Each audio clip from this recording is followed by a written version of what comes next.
Hi, I'm Tanya from Lovely Greens, and it is a stunner of a day here on the Isle of Man. And at this time of the year, they're few and far between. So it's the perfect opportunity to take advantage of the good weather and use it for some winter garden prep.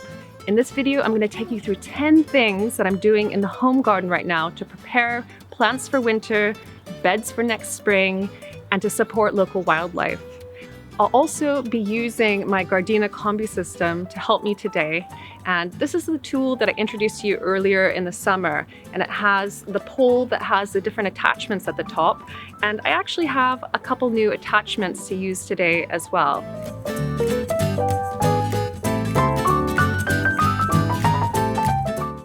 Take down spent annuals. Leave some plants standing for wildlife and winter interest, but things like sweet peas can be taken down now. Use secateurs to cut them off at the base, and you can leave the roots in the soil. They'll rot down over winter. If the foliage is in really good condition, it can be composted. But as you can see, my sweet peas have powdery mildew, and my composting bins are quite small and standard size, so that means that they don't get to a hot temperature, and they won't kill the fungi. So I'll set these aside, and I'll either burn them or take them to a municipal composting area. Speaking of compost, you can empty your bins now. I have 2 standard bins at home, and throughout the year I fill them with kitchen waste, garden waste, and cardboard. And now I can see the stuff at the bottom is finished compost, and that is great as a mulch. If I just apply this to the top of my beds, it'll feed and protect the soil through the winter and prepare them for spring.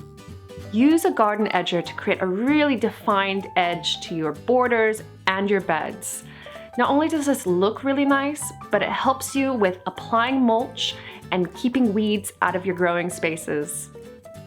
Create new garden beds. Now that there's a lot less to take care of in the garden as far as crops and plants, you can spend your time building things like raised beds, no-dig beds, or other traditional garden beds. This is an area that I started preparing in the summer, and I covered the lawn with composted horse manure. Now that I've created a defined edge, I'm going to cover it and leave it until spring, and it'll be pretty much ready for planting by then. Protect and support winter crops. Cover autumn greens with fleece and hoop tunnels to protect them from pests and weather. Also make sure to support tall plants like purple sprouting broccoli with stakes. This is really important in areas that are really windy and exposed, like my gardens. If winter temperatures tend to take out your garden herbs, bring some of the leaves inside to dry, and that way you can have herbs throughout the winter and up until spring. Cut your grass for the last time this year. From here until spring, it'll have a lot slower growth, so hopefully it should stay tidy. You can either leave the clippings directly on the lawn as a mulch, or you can rake them up.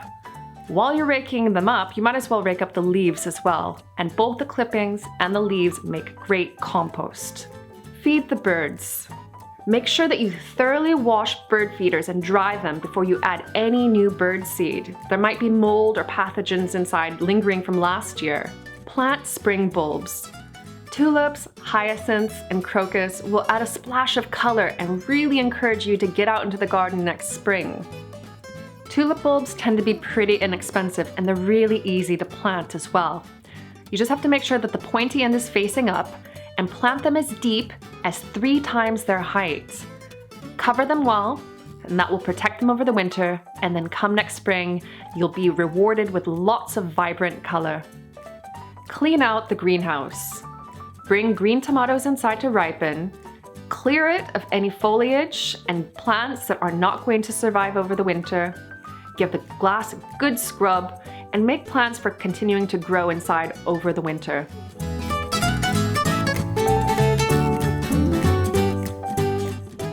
Now, after all of the tasks that we've just been through, my winter prep to-do list here in the home garden is a lot shorter than it was before. And I hope that it has inspired you to do some things in your garden to prepare it for winter as well. Now, I know that a lot of you live in different climates, and your winter prep might be completely different or even just subtly different to what I'm doing here.